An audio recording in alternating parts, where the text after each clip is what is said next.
করার নাই, শুধু ফ্রেশ হবো আর মলম লাগাবো, বুঝতে পারছেন?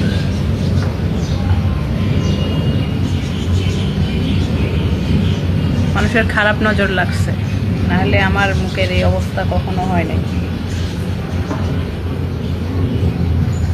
কিন্তু একটা জিনিস আমি বুঝি না, ক্যামেরাতে কেন এত বেশি মনে হয়, কিন্তু প্র্যাকটিক্যাল এত বেশি হলে তো আমি মেকআপ ছাড়া বাইরে যেতে পারতাম না। কিন্তু আমি 90% সময় আমি মেকআপ ছাড়া কিন্তু ন্যাচারালি বাইরে যাই, কিন্তু এত বিশ্রী থাকলে তো বের হইতে পারতাম না, কষ্ট হইতো আর কি। অবস্থা খারাপ।